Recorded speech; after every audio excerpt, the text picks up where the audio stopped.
आज गुड़िया बहुत खुश थी क्योंकि आज गुड़िया की नानो जो आ रही थी। पीपल के बड़े पेड़ पर बैठी गुड़िया अपनी नानो का इंतजार कर रही थी और फिर उसे दूर से ही अपनी नानो आती हुई दिखाई देती है और वो खुशी से उछलने लगती है। नानो आ गई, नानो आ गई।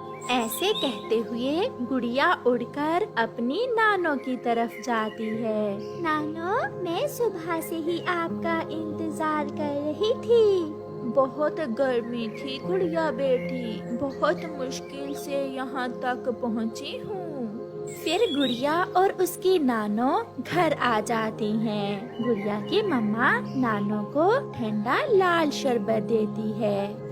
बारिश हुए भी काफी समय बीत गया है, इसलिए गर्मी बहुत बढ़ गई है। नानो, नानो, मेरे लिए क्या लाई है? मैं अपनी गुड़िया के लिए लाई हूँ छोटी सी गुड़िया।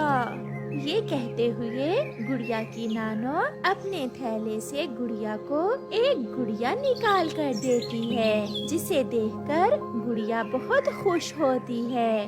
माँ, सब पड़ोसी ठीक थे क्या? हाँ बेटी, सब ठीक थे। तुम तो आई नहीं मुझसे मिलने, सोचा मैं ही मिल आती हूँ। फिर वो सब ऐसे बातें करते हैं। फिर शाम को गुड़िया की मम्मा नानो को खाना देती है। मम्मा, मैं भी खाना नानो के साथ ही खाऊंगी। हाँ हाँ, क्यों नहीं, मेरी बेटी मेरे साथ ही खाना खाएगी और मैं नानो के साथ सोऊंगी भी। फिर गुड़िया और उसकी नानो खाना खा लेती हैं। उन दिनों गर्मी भी बहुत बढ़ रही थी और जंगल में मच्छर भी बहुत था।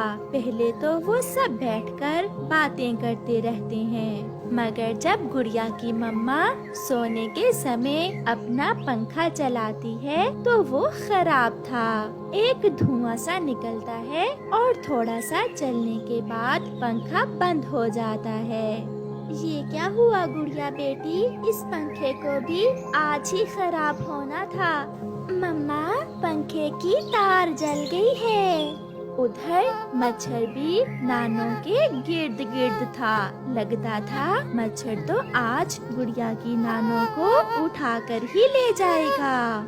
रानो बेटी, यहाँ तो मच्छर बहुत है, मैं बहुत थकी हुई हूँ, कैसे नींद आएगी? आप चिंता न करें माँ, मेरी पड़ोसन कव्वी के घर में एसी लगा हुआ है। आज की रात हम सब वहाँ चले जाते हैं। फिर वो सब गोरी कव्वी के घर चले जाते हैं। गोरी बहन, मेरा पंखा भी आज ही खराब होना था। माँ जी आई हुई है, मच्छर तो सोने नहीं दे रहा था, इसलिए आज की रात हम आपके पास ही रुकेंगे। गोरी तो चुप रहती है, मगर कालू कौवा जो थोड़ा सा गोरी कव्वी से अच्छा था कहता है, हाँ हाँ चिड़िया रानी, ये घर भी आपका अपना ही है। ये कहते हुए कालू कौवा एसी चलाता है। एसी की ठंडी हवा के आते ही गुड़िया और नानो तो सो जाती हैं। चिड़िया, मैं चुप इसलिए थी कि एसी का बिजली का बिल भी बहुत आता है, मैं तो कभी कभार ही एसी चलाती हूँ। कोई बात नहीं गोरी बहन, इस बार जब बिजली का बिल आएगा तो मैं उसमें से कुछ पैसे दे दूंगी।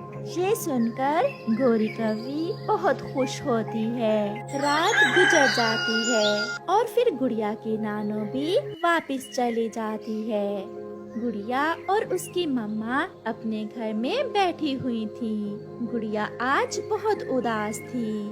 कल इस समय नानो रास्ते में हमारे पास आ रही थी। मुझे पता है बेटी, आप बहुत उदास हो, चिंता ना करो, जब गर्मियों की छुट्टियां होंगी तो मैं आपको ले जाऊंगी नानो के पास। ये सुनकर गुड़िया खुश हो जाती है। ऐसे ही कुछ दिन गुजर जाते हैं। अब तो गोरी हर रोज ही एसी चलाकर सोती थी। उसके पति ने पूछा तो कहने लगी,